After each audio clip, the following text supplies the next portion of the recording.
Okay, we ended on Proverbs chapter 18,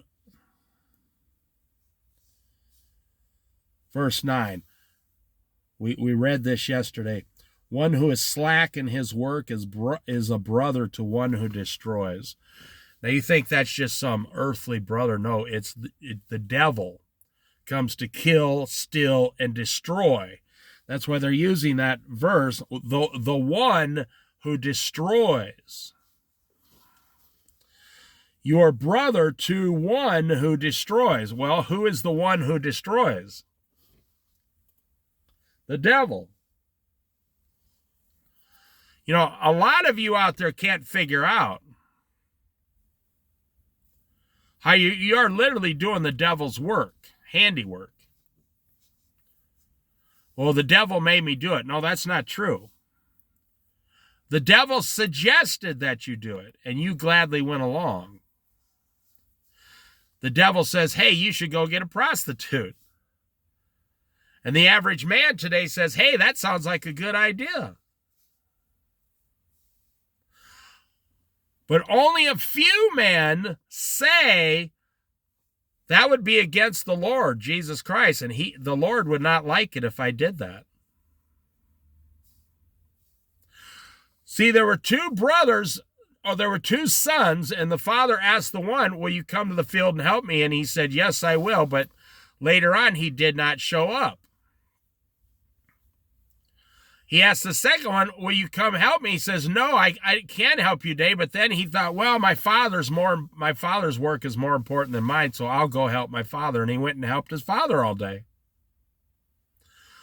Then Jesus asked the disciples, which one of the sons did the father's will?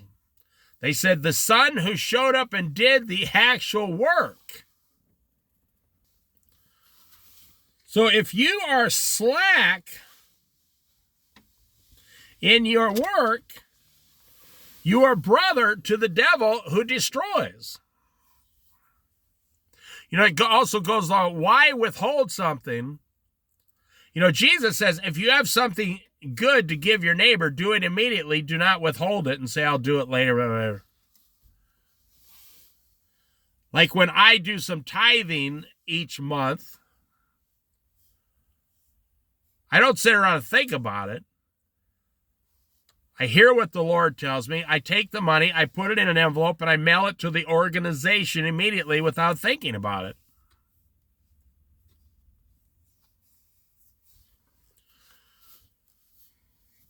You don't want to be slack, because then you become a lazy sluggard, and then, you know, the Lord can't use you very much because you just lay around like you're living in a flop house all day.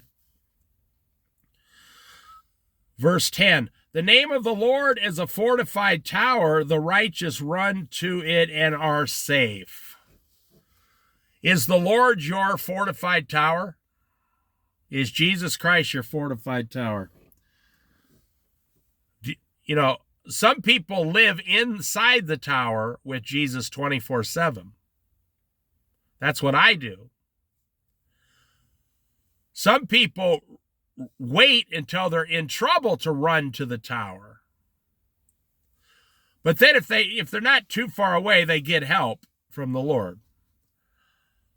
Most people today, they can still see the tower, but it might be, you know, several hundred yards away, and then trouble comes and they can't make it to the tower. They can't make it in time.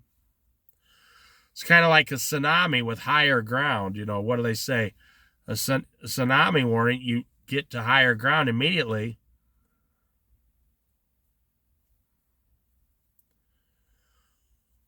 You shouldn't be waiting.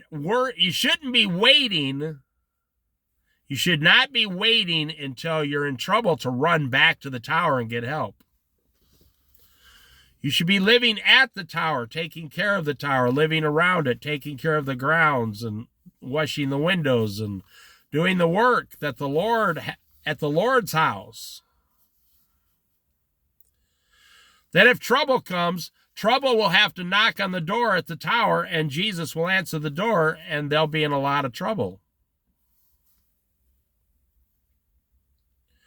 The name of the Lord is a fortified tower. The righteous, the wise, what it would be, the saved, run to it and are safe. Is the name of the Lord your safety? 24/7. See, man goes in search of many schemes. Man is always running away from the Lord. Man is always changing his system. Well, I've been serving the Lord for 7 months. I've been serving the Lord for 1.5 years. I've been serving the Lord for 5 years. Maybe I should go out and have a little fun now. And you change the system. When you're serving the Lord, you got a 99% chance of being okay. When you change and go the other way, now you got a 99% chance of being destroyed by the world. You know, I lived in Vegas for 4 months. And something that I didn't really live in Vegas, it was out in the desert, but something that bothered me when I was walking around Las Vegas is there were priests and nuns there gambling inside with their nun outfits and priest outfits on.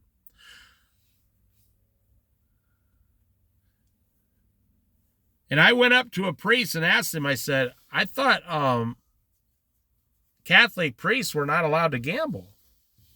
He said, no, it's not like that anymore. It's just a vacation, and then we go back to work. I thought, wow, okay. How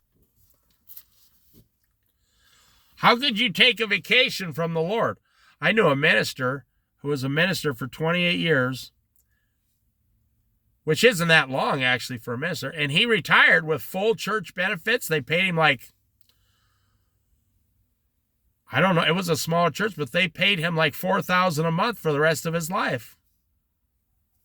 That was his retirement. He didn't get Social Security. They paid him $4,000 a month for the rest of his life. And he went out and bought, this was, it was a long time ago. He went out and bought a $50,000 truck immediately, started going around town. I used to see him at all the festivals and all the... He retired from doing the Lord's work. How is that possible? Think about it. Hey, Lord, you got me until I'm 65. Then I'm retired and I'm going to go do my own stuff before you take me to heaven. What do you think the Lord would say to that? He'd say, really, is that your plan? You're going to stop working for me and retire? After everything I've done for you? The harvest is plentiful, the workers are few. The wealth of the rich is their fortified city. They imagine it a wall too high to scale. Wow. That's like God just shoving it in their face right there. This big duck right there, that's a big one. Yep. The wealth of the rich is their fortified city. That's where they get everything they think to make them safe and happy and healthy. I told you one of the saddest things, I've told you this in many previous Bible studies last year or earlier this year. The saddest thing I've ever seen is a man with several millions of dollars. He doesn't follow God, and he goes to the doctor at age 65, and the doctor says, you got 6 months left to live. So he goes out and spends like $3 million trying to find a doctor that knows how to cure him. And all that money that he accumulated in the last 50 years, he will not get to enjoy. He will not get to retire. He will die. And if he doesn't find Jesus Christ, he will spend eternity in hell. And here I have the proof again in another verse. The wealth, the money of the rich is their fortified city. They imagine their money like a wall too high to scale. Well, it's not too high for the Lord to scale, and the Lord decides who lives and who dies and when they live and when they die.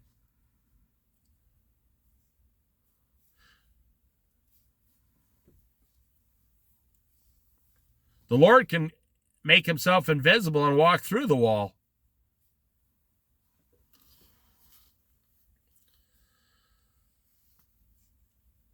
And they are really, people who have millions and millions of dollars, a lot of them, I will say,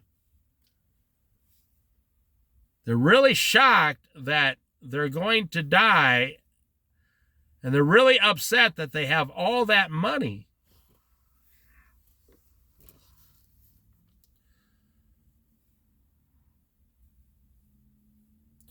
Before a downfall, the heart is haughty, but humility comes before honor. So what is a haughty heart? Before a downfall. So the Bible's saying, right before you fall flat on your face and destroy a large part of your life, pride comes before the fall. It says, right before you fall on your face, you're haughty. Haughty. If you don't know what it is, look it up, get the proper definition. But humility comes before honor. A humble person will always be lifted up by the Lord and honored. Happens all the time. It's guaranteed. A humble person serving the Lord will always be taken care of and lifted up. There's no place else to go. If you make yourself low and humble, the Lord can only take you up from that. But if you try to make yourself high and full of pride and haughty and the best of everything, the Lord can only take you one place, and that is down, back down to humble you. Back down to humble you. To make you humble. And right before your downfall, your heart is haughty. But humility can save you. But most haughty people aren't thinking of humility. Not at all. To answer before listening, that is folly and shame.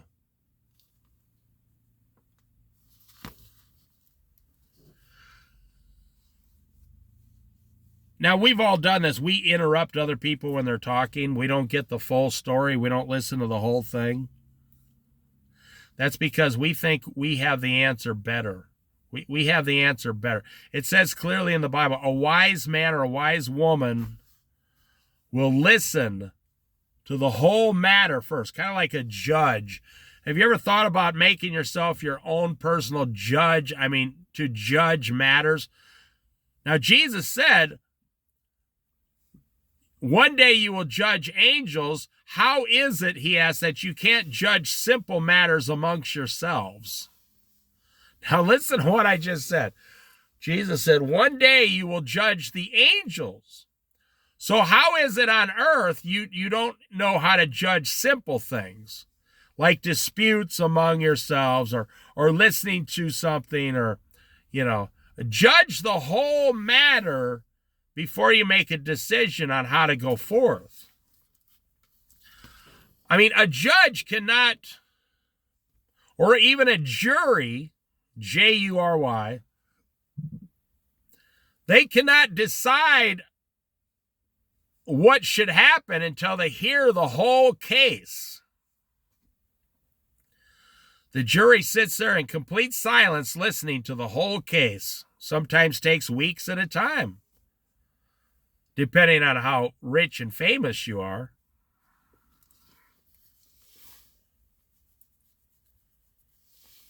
But to answer before listening is your folly and shame. Verse 14, the human spirit can endure in sickness, But a crushed spirit who can bear? The human spirit can endure in sickness. See, I was sick for about 5 days, 6 days. So was my wife. So was all the people around us. And you endure through it. It's not fun to be sick for 6 days. But, and then you wake up and you're 80% better. The next day you're 90% better. The next day you're 100% better. And the Lord uses these things. The Lord suffered on the cross for our sins. Should we not suffer a little bit once in a while? To be reminded of what he did for us. That's how I look at it. Your spirit can endure sickness like the cold or the flu. But a crushed spirit, who can bear? If you argue with your wife a lot or your husband, and you're a Christian, let me give you some really strong advice. I don't care how it starts or who's right or who's wrong. That's not the point. Let me give you some strong advice. You got to ask yourself privately, am I crushing their spirit, their Christian spirit? When you correct your children, discipline your children, are you disciplining them or are you crushing them? I mean, we've all been to the mall, in the 1980s and 90s, and we've seen these mothers grab their young children like 3-year-olds by the arm and almost rip it right out of the socket, screaming and yelling in public at their own children. We've all witnessed this, or at Walmart or Kmart back in the day or whatever. We've all been somewhere where we see these mothers just practically rip the arm right out of a...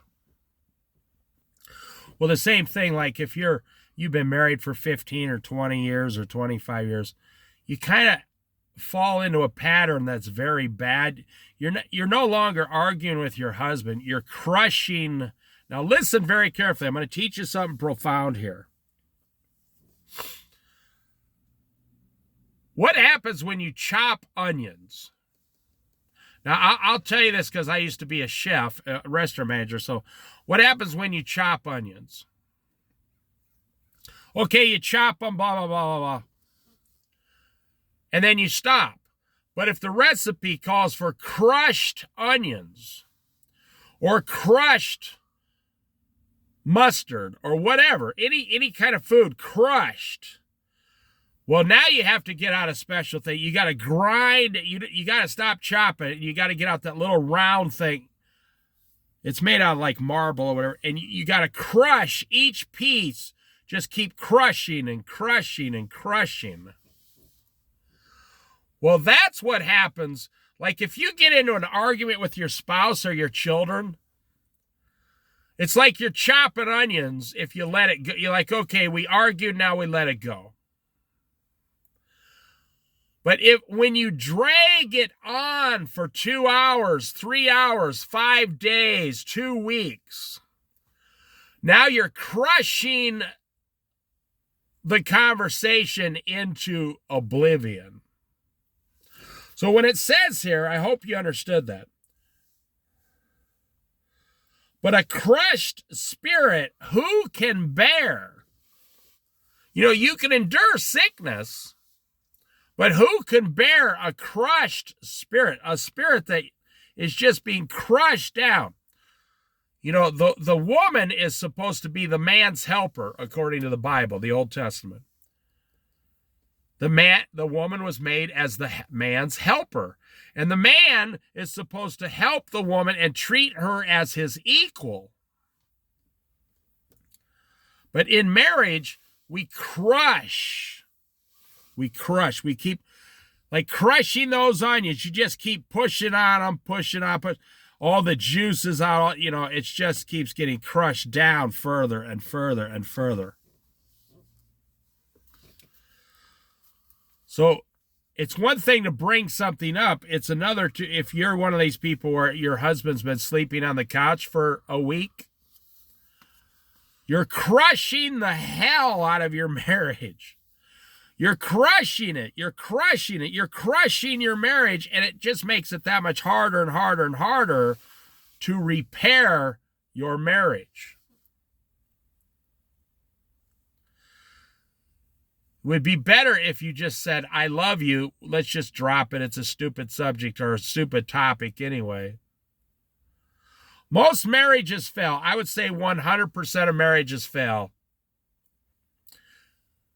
because one person wants something this way and the other one wants it the other way, and they drag it out for so long that their marriage can no longer be repaired. Well, I think we should go on a cruise for vacation. And then the guy's like, well, I think we should go to the mountains, to the cabin. And boy, I'll tell you, that could drag out for 20 years. I'm telling you, my wife and I, we had a rule when we got married. It's the only rule we've ever followed outside of Jesus. I will do everything in my power to put her first above me and help her first.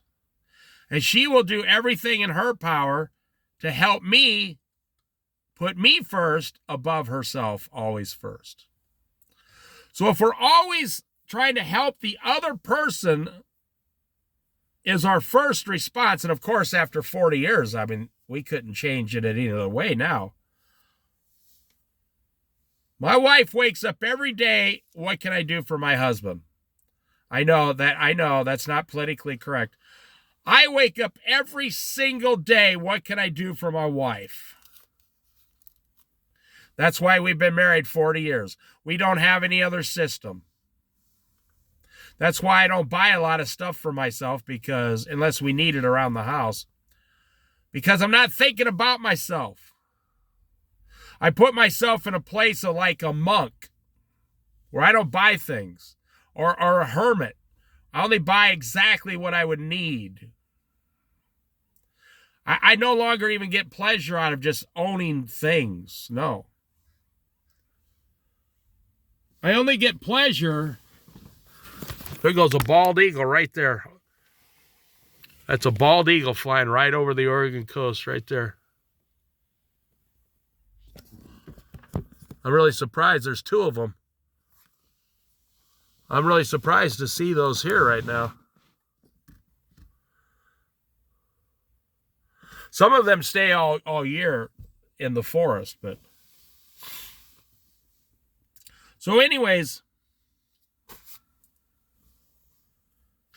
you can draw things out so long, you can kill your marriage. I've talked to men who are divorced. I say, why'd you get divorced? They say, I have absolutely no idea. We just argued the whole time we were married. We just completely argued the entire time we were married. That bald eagle flew over, and every one of these seagulls and everything else started scattering. All the birds got quiet. Somehow all the other birds know when an eagle is 100 yards up in the sky looking at you. You know that this thing is going to come down and try to eat you. It's something God put in them. Well, that's what we're saying here. But a crushed spirit, who can bear? I'll just leave it at that. How can a marriage survive if the man wakes up every day and says, what can I get for myself in this last days, technology, big trucks, shotguns, four-wheel drives, whatever. What can I get for myself? And how can the marriage survive if the woman wakes up every day, says, what can I get for myself? I want coffee, shoes, nice clothes. I want a fancy car. How can that marriage even have a chance to survive if you're not serving the other person? You're only serving your own needs. And in the middle is two paychecks. In the middle of your marriage is two paychecks that you both want a bigger piece of. I always say, if you can't be happy with $5, your whole family, for one entire night, $5 worth of something, then there's a bigger issue that's ripping apart your family. I mean, look at all the stuff. You know, you should try this. Go home and tell your family, hey, tonight, hey, you know what, kids? You know what we're going to do for fun tonight? They're like, what? We're going to clean the garage. We're going to clean the garage, and then tomorrow we're going to paint it. Doesn't that sound like fun? Your kids will be like, oh.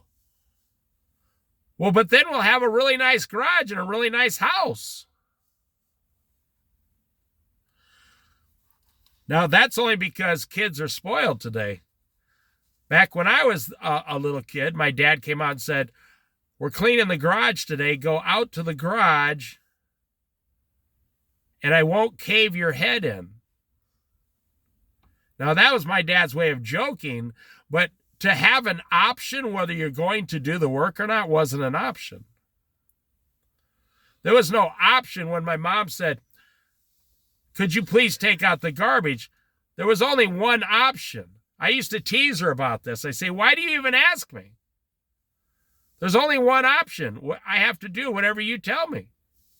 And she says, well, I want to just be nice to you and say it nicely, but yes, you do have to take it out. If I say take it out, you got to take it out.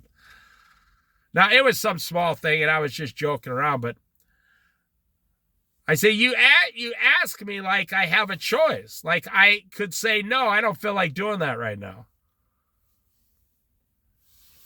And she'd say, well, you could say that, but then maybe I won't feed you tonight also, she'd say. I said, exactly. I don't have a choice. I mean, so you say, can I please take the garbage out? Well, what choice do I have? If you want to live there, that's the same thing. But now, you know, today they ask the kids, oh, could you pretty please help us clean the garage? Your kids won't even be able to put their cell phones down long enough to hold the broom in their hand. Now, I'm not blaming your kids. I'm blaming you. That's how you raised them. You didn't put a broom in their hand. You didn't put a shovel in their hand. You put a cell phone in their hand when they were 5 years old. They're still children. They're just little children. They only know what you taught them. You've never once heard me blame children. I talk about Generation Z a lot on these Bible studies, but they're only doing things that their parents taught them. Like you're telling Generation Z, I need you to go out and work 60 hours a week and you take all your money that you make and give it to the landlord and one car payment, and then you'll be broke. And these young kids will go, you want me to do what? And you got to pay all your insurances, your health insurance, your automobile insurance, your gasoline, your auto repairs. Yes, you're going to make $50,000 a year, but you won't have any money left for yourself to do anything. So then these kids, because it's common sense and they're not dumb, they're not stupid, they say, well, how about if I just live here in the basement? I go work and make $20,000 a year and I have $15,000 extra. And we're punishing these kids because we want them to be exactly like us. With the big house payment, the big car payments. I'll move on from this. If you're crushing people's spirits, that's what we're doing with high inflation. We're crushing the spirit. That's what we're doing with high rent and high mortgage and high interest rates. We're crushing the American spirit. What does it say? But a crushed spirit, who can bear a crushed spirit? There's many ways to get your spirit crushed. You got these teachers that scream and yell at kids in the schools. Well, that's just one way to get the kid to never listen to you again.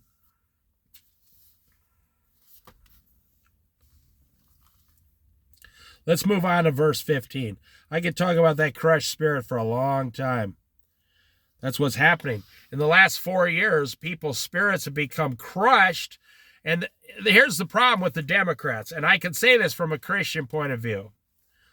The Democrats have put all their hope and trust and faith into Joe Biden and Kamala Harris. Okay, that's fine. It's a free country.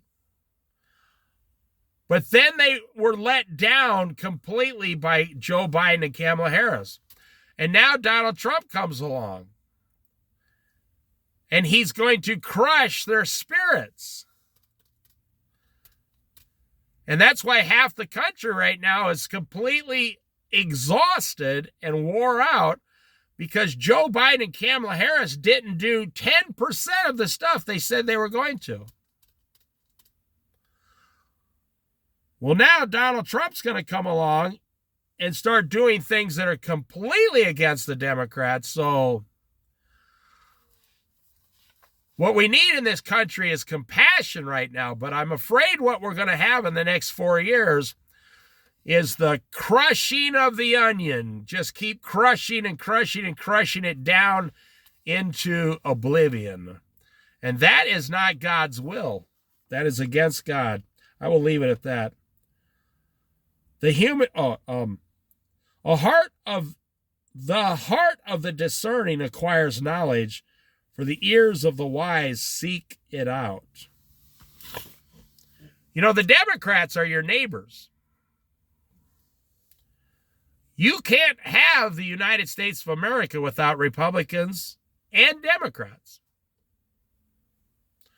If you say, let's get rid of all the Democrats, well, 50% of the country would fall, would not stand.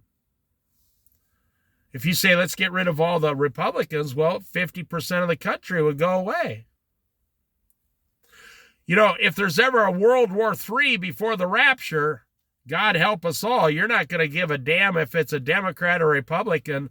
The person standing next to you with the rifle, when they ship you off to China or something to fight in World War III, you're not going to say, who'd you vote for in the last election? No. You're going to say, did you bring enough bullets and ammo? They say we're closer to World War III than we've ever been. You're not going to worry about all this other stuff. You know, when your husband is sent off for 4 or 5 years to war, like in World War II, you no longer care about the things you used to argue about. See how that makes sense? No, you just pray every day that he comes home alive with all his arms and legs.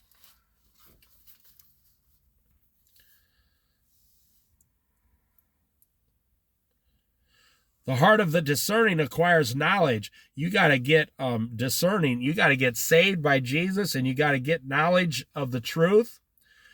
For the ears of the wise seek out knowledge and wisdom. You shouldn't be worrying about arguing with your spouse or your children today. You should have your mind in the Word of God. Verse 16, a gift opens the way and ushers the giver into the presence of the great. You know, I'm always amazed how many people can't figure out how to be successful. Look at those crows. They're out there playing with the wind. How many people cannot be successful in America? It blows my mind. I went to a Fred Meyer the other day. You know, there's like 10 fat Americans, including myself. I'm talking about myself, in line getting some more fattening food or whatever. You know, they're all buying their $80 worth of groceries. And there was one guy in line waiting patiently from India, buying like 15 heads of lettuce, 15 cucumbers, 15 onions. And he was taking them out to his restaurant to make, $350 or $400 today profit. Americans were all in line to get fatter. And this guy, he was taking all this stuff down to his restaurant to make the Indian food and profit $400 today. You know how many businesses there are in America for sale right now? They'll practically just give them to you. Or how many businesses you can just buy franchises? I don't mean something like a big Subway. You could buy something like a carpet cleaning van, or you could even have a window washing company, or, whatever. There's so many businesses you could double your income to within a year for sure. If you work the business, so if you're making $20 an hour at a grocery store, which is about the average what people make, within a year, you could buy like a $30,000 business. You could buy a $30,000 business and be making $40 an hour and have 2 employees that you pay also. So why aren't these things happening in America anymore? And I'm going to tell you why. Because your mind is not upon it. You got to listen. It's very careful. It's not a riddle. It's the truth. Your mind is not set upon it. Your mind is upon, how do I work less today? How do I get my wife to make me that sandwich? How do I get a bigger truck? You see, the guy from India, 365 days a year, his mind is upon making $400 a day, and then so he makes $2,800 a week profit. He makes $140,000 a year profit, and his whole family lives in the back room, and they're making $140,000 a year profit because their whole family put their mind upon it. They said, if we can just get to America, I could make $150,000 a year. And that's what they're doing. I saw someone on the Oregon coast. It was a couple from India. They have 2 little children, and they have their brother and sister-in-law live with them. And they owned a small motel, and when it came time to paint the motel, they didn't hire someone to paint the motel like Americans do. They painted the motel themselves. The 6-year-old little boy was out there with a roller painting the motel. They're not going to pay $30,000 to have their motel painted. They're going to paint the whole thing for $1,000 worth of paint. And it looked good. It looked really good. I noticed it increased their business too.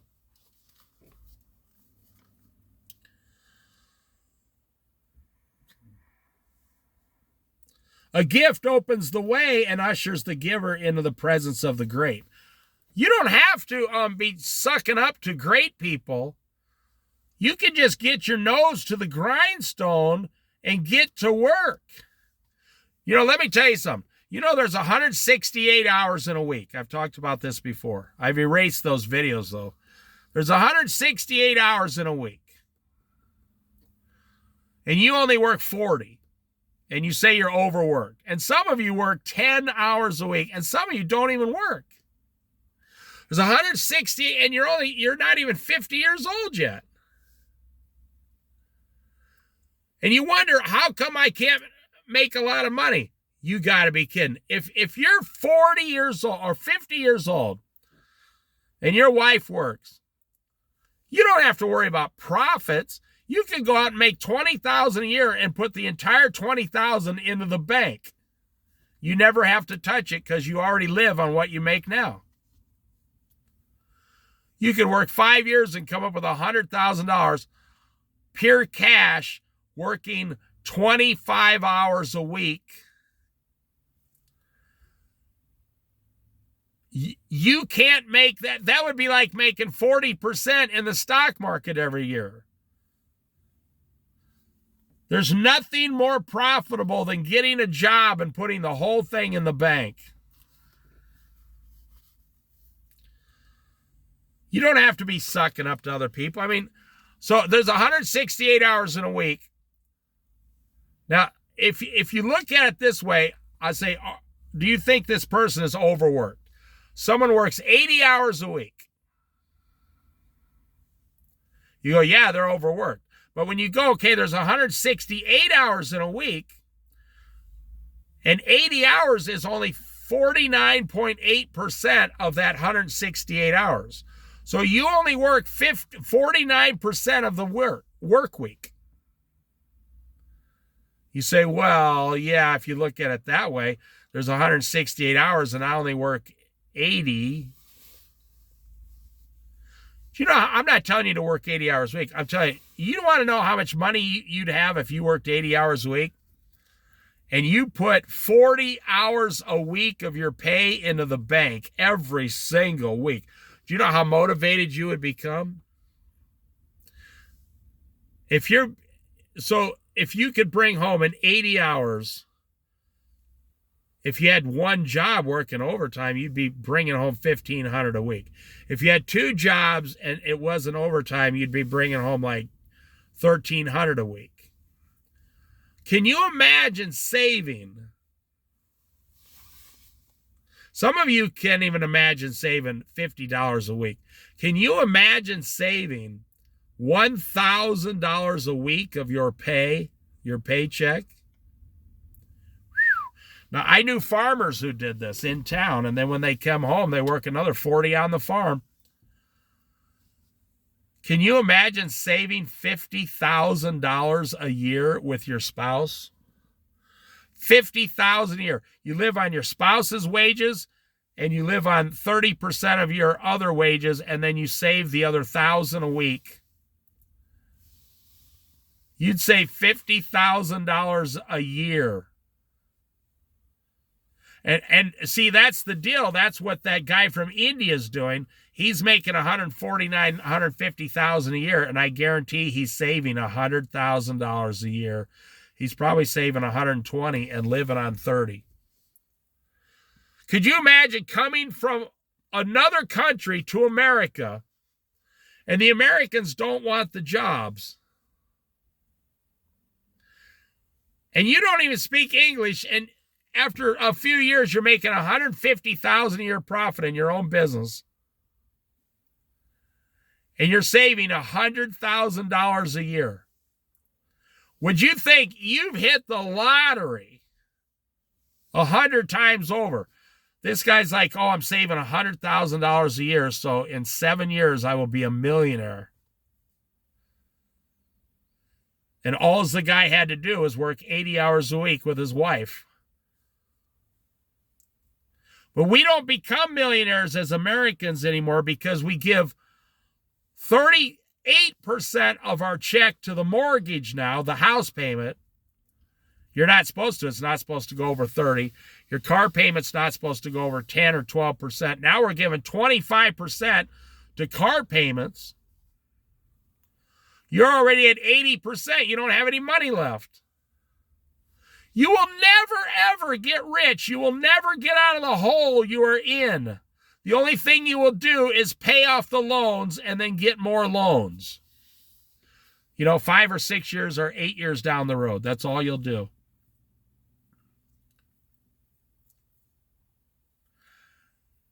But not the guy from India. That guy saves $100,000 a year. He goes to the store every day, gets 20 heads of lettuce, gets this, goes home. His wife starts cooking. They get up at 6 o'clock in the morning. They go to bed at 10 o'clock at night. They love each other. The whole family's there. They homeschool their children. They don't even send them to public school. This woman from India, she can homeschool her children while waiting on 5 tables at the same time. Well, I'm just telling you the truth. I'm talking about things in 2025, Americans, it easier. We want to be more sluggish. We want to be more lazy. But we want more money for more pleasure. But we're not willing to do any work to get it. Now, this guy from India, he was making like $2,000 a year in India. He was working 90 hours a week in India, making $2,000 or $3,000 a year. Now he comes to America and works 70 to 80 hours, and he saves $100,000 a year. And you wonder, what happened to Americans? What happened to the American spirit? It's been crushed by many different things, but we stood by and we allowed it to happen. Verse 17, in a lawsuit, the first to speak seems right until someone comes forward and cross-examines. That's why we have the court system in America. You hear both sides. Remember those old Perry Mason TV shows? I'm older, so I grew up with Perry Mason and things like that. Matlock. The guy would get up and give his side of the case, and you'd think, oh, wow, And then Perry Mason would get up and completely destroy the other side with the truth.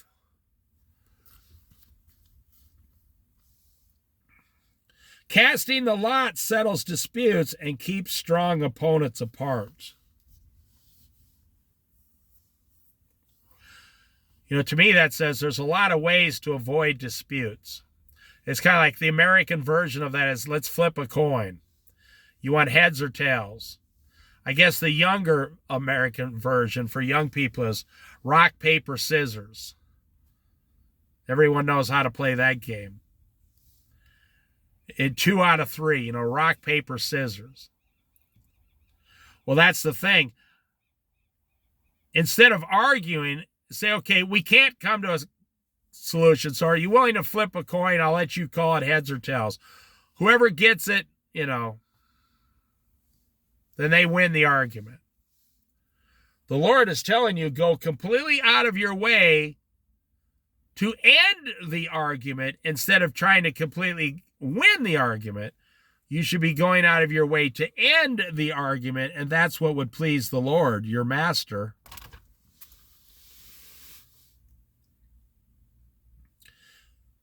A brother wronged is more unyielding than a fortified city. Verse 19, a brother wronged is more unyielding than a fortified city. Disputes are like the barred gates of a citadel. Here it's talking more about, disputing with your brother.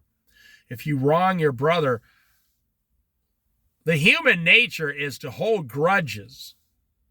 Human nature is to, well, I remember when you broke my toy when we were 4 years old. Yeah, but we're 85 years old now. Yeah, but still, you still broke it, man. The Lord is saying, you got a choice. You can keep holding on to all this stuff that's crushing your spirit, crushing. Or you can set yourself free and forgive anyone who's done you any harm. You can ask for forgiveness, but they might not forgive you, but you can forgive them, and then you will be at peace. Verse 20, from the fruit of their mouth, a person's stomach is filled. In the harvest of their lips, they are satisfied. It's not talking about food here. It's talking about words, language. Soothing words, encouraging words, uplifting words. Instead of crushing someone's spirit, try to uplift their spirit. From the fruit of their mouth, a person's stomach is filled. That could mean their whole life is filled if with sweet words. With the harvest of their lips, they are satisfied. You see how if a child runs across in the summer runs across the yard. And you grab your little child and hug it and say, I love you so much. You can tell they're just beaming with joy. My mommy or my daddy loves me. That's all they need to hear. But you take that same child and you say, stop running. I told you to stop running, you little brat. They stop and they look on the ground and they feel like I just been crushed. The person I love so much, my mommy, she just screamed at me. You see, there's a way to do this, and there's a better way to tell people stuff, especially little kids.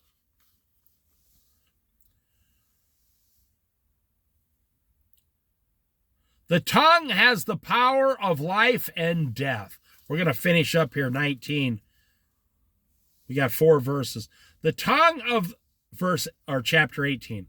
The tongue has the power of life and death, and those who love it will eat its fruit. Jesus says, the whole Bible says, Proverbs, Psalms, everything. Get a hold of your tongue. I mean, literally, it's almost above all other things. Get a hold of your tongue, your speech. Well, in order to do that, you have to first get a hold of your heart. Well, in order to get a hold of your heart, then you first have to get control of your actions and the things you're going out and looking at and doing and participating in. I mean, if you get drunk all the time, you're going to have a drunk heart. It's that simple. If you look at pornography all the time, your heart's going to be dark and filthy. It's just the way it is. So it's funny, you eat your own fruit. You eat your own vileness, or you eat your own holiness. That's what it said. The way you speak to others and yourself and around your family, your coworkers, what you believe. You know, the Bible, you could make a good case in the Bible. Everything starts with the mind. The way you believe something is the way your whole life's going to go. And that's what the Bible says. The battle is in the mind, Romans chapter 12. It also says, the measure you use will be measured back to you. You just take that one verse right there. And you want to talk about being successful or unsuccessful? Whatever you measure out in your life, the Lord guarantees to give it right back to you. Now, some people call it karma, but the Bible doesn't say that. The measure you use will be, the Lord says, I guarantee I'll give it right back to you 3 times, threefold. Minimum, 10-fold. Do you ever wonder why? I mean, you ever live around a grumpy person that's just always grumpy no matter what? And their life never gets better, and they always wonder why life sucks so much for them? Well, that grumpiness they're putting out, you know, a good way to think about it, you can think of the whole world as like you're in a rubber room. It's kind of a bad way to put it, but you're in a rubber room, and whatever you put out bounces off the walls and comes straight back at you. I'm getting off topic here, but do you ever wonder why some people hang out with always positive, happy, healthy people, rich people? They follow Jesus. They walk in the church, and half the place starts talking to them, and wherever they go, everything's, nice, and people yell at them and, in a positive way. Hey, how's it going, man? And I mean, even like the pastor or someone is jealous of this person. Even the boss is jealous of this employee. You ever wonder why some people have it so good all the time? Well, one of the reasons is right here. The tongue has the power of life and death. You will eat of its fruit.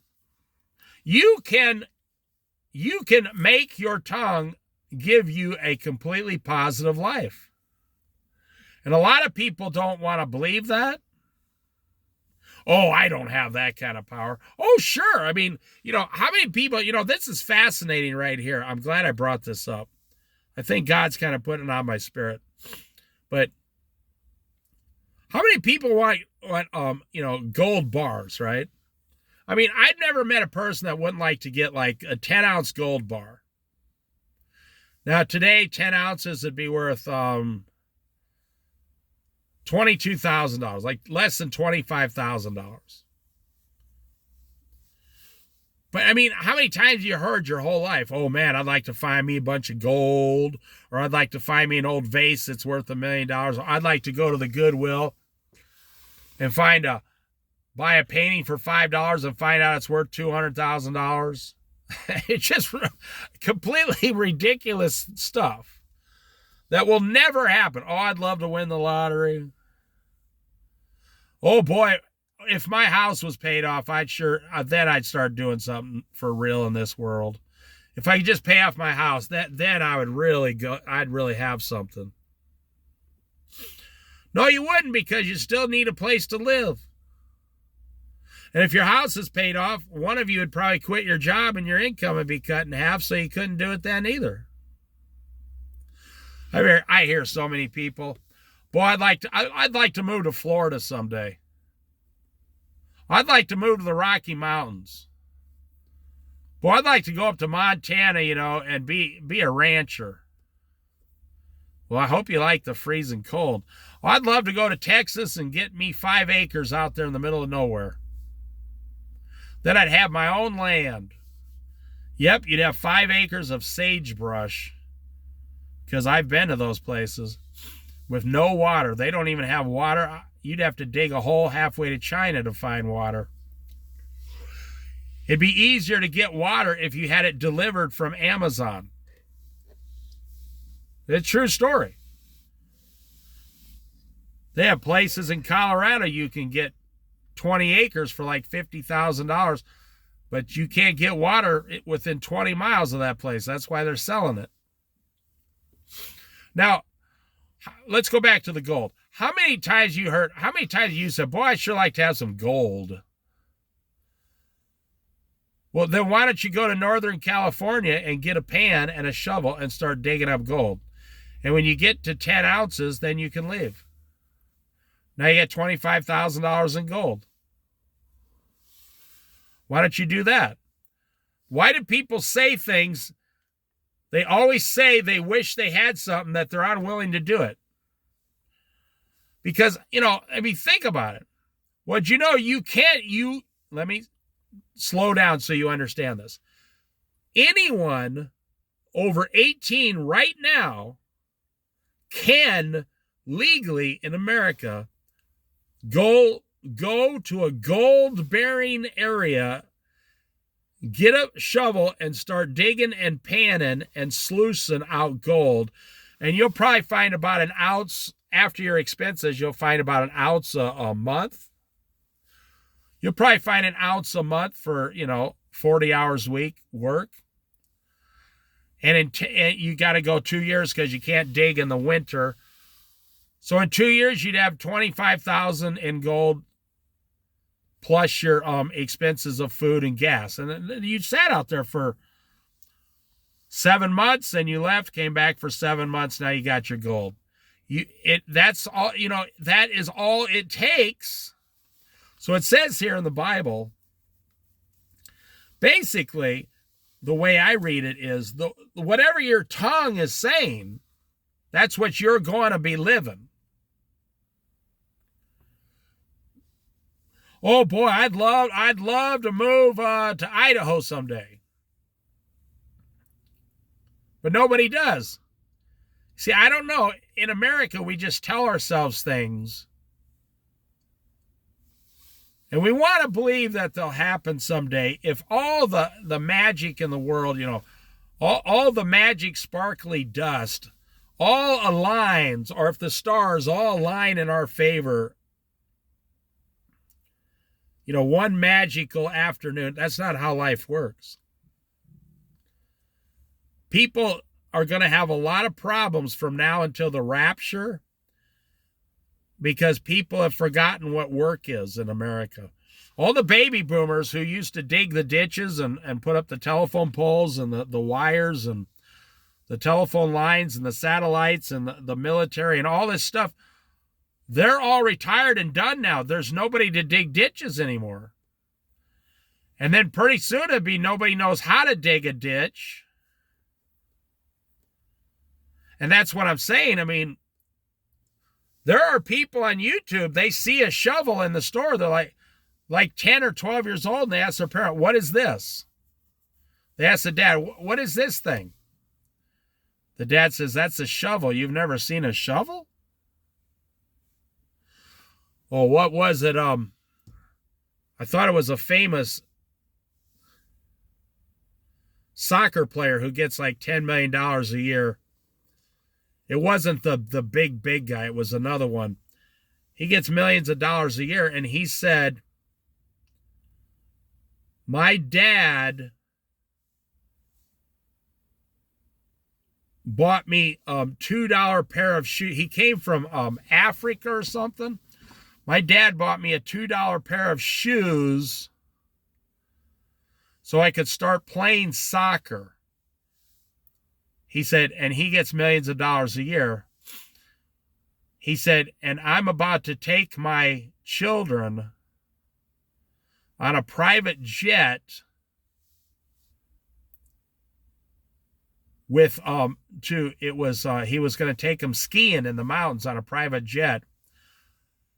And he said, my 10-year-old son asked me, hey, Dad, are we going to have a private chef this time? Wow.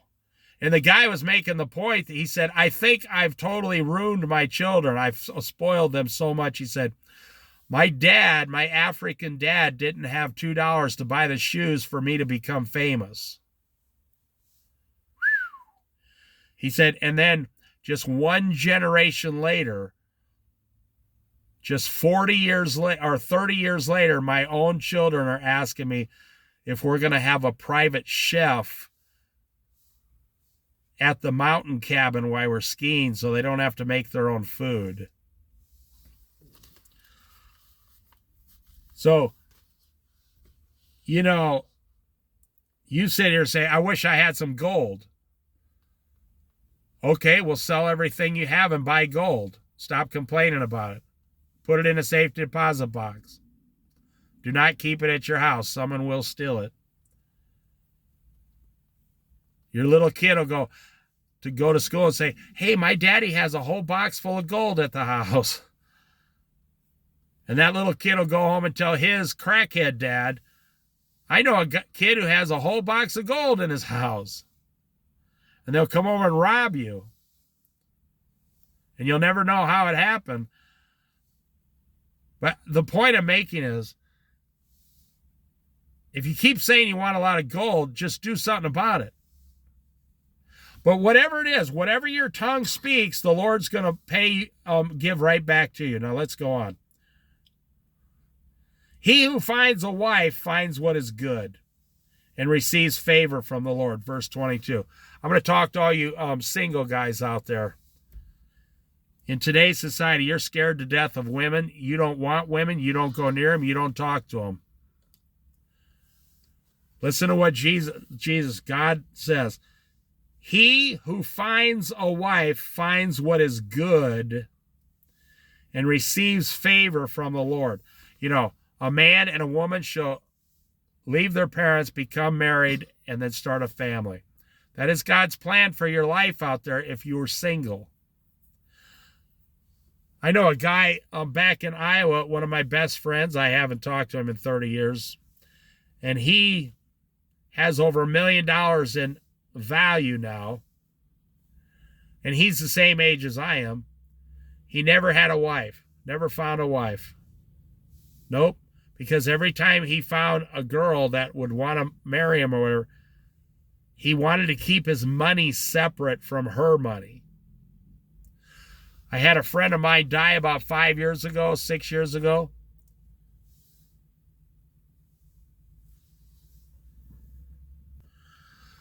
And he was worth $500,000 when he died. He never got married because he didn't want to combine his money with his future wife's money.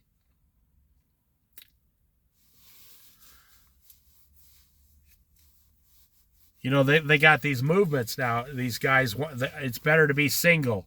It's better to live single your whole life. That's not what God says. He who finds a wife finds what is good and receives favor from the Lord.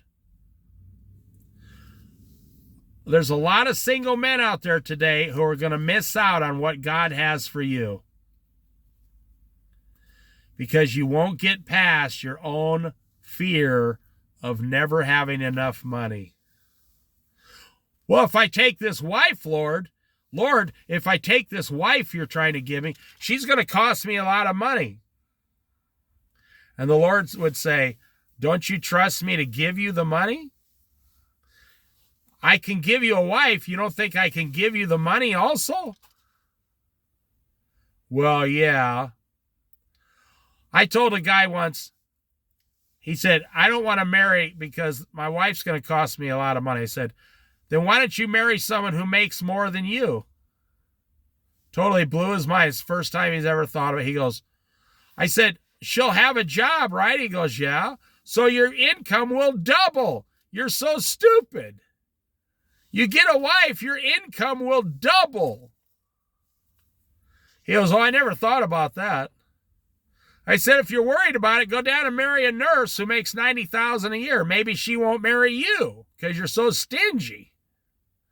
You don't want to marry. I'll just talk to the women here for a minute. You don't want to marry a stingy man. Oh my gosh.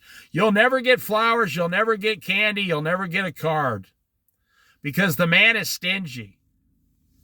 He won't even buy himself things, but he'll never buy you flowers because he's like, well, I don't want to take the $20 out of the bank because that could be making me more interest.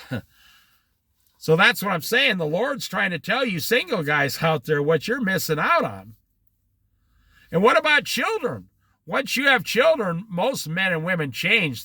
They're so happy to have children.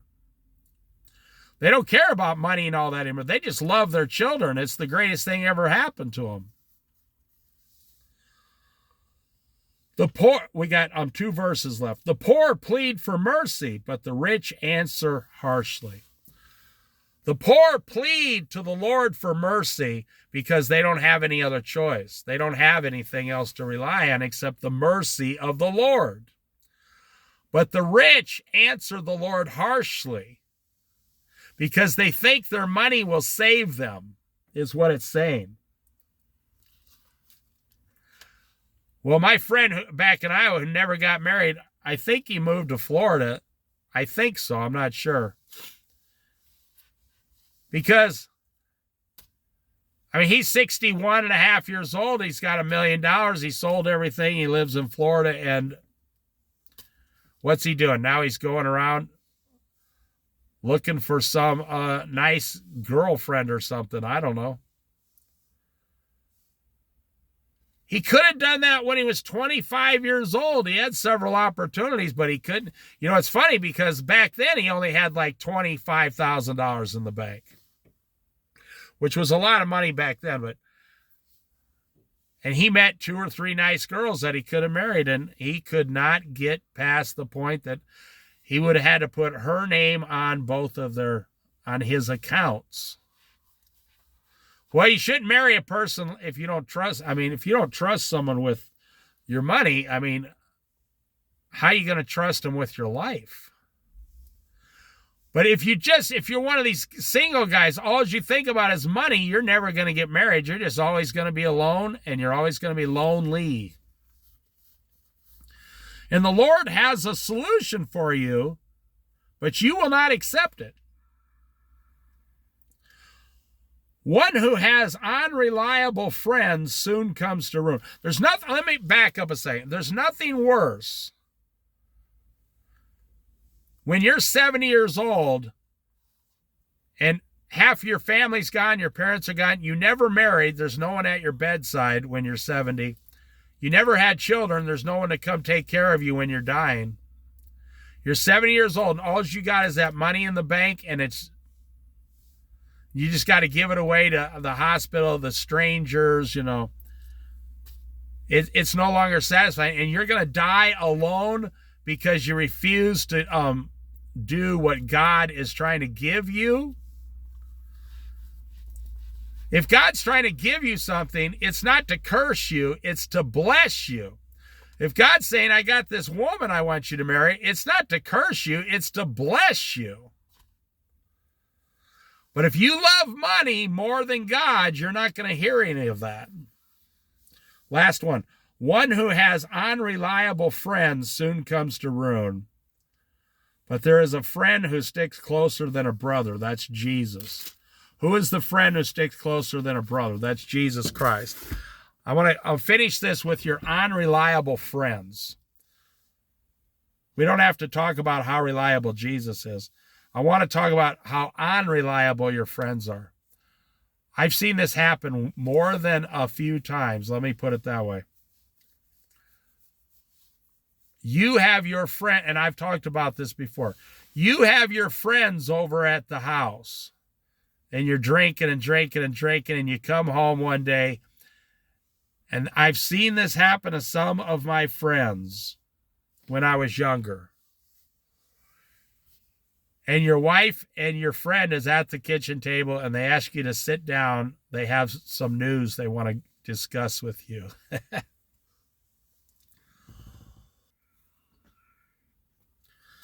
And they tell you, we fell in love with each other.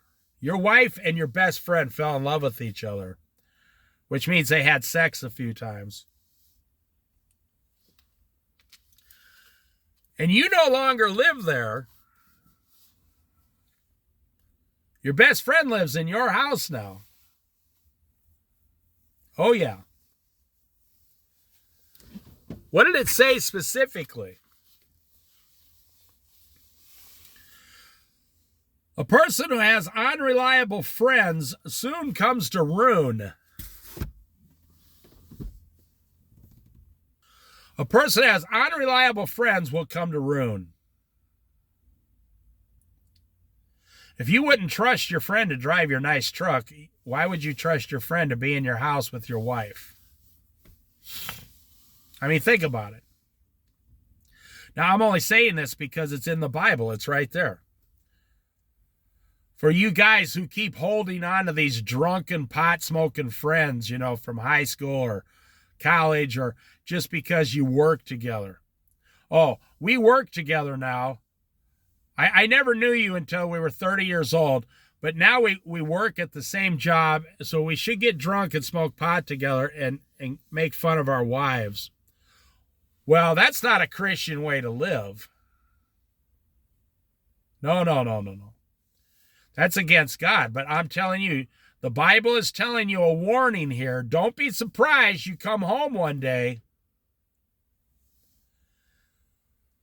and your buddy is living with your wife in your house and you're paying child support so he can sit on the couch and smoke pot all day. It happens all the time because this is the United States of America. And freedom, that's what freedom allows people to choose that kind of life if they want. And they can totally take every single thing you got. And you thought nothing was wrong. Because you weren't paying attention to your wife, you were paying more attention to your drunken buddies all the time. I'll just leave it at that right there.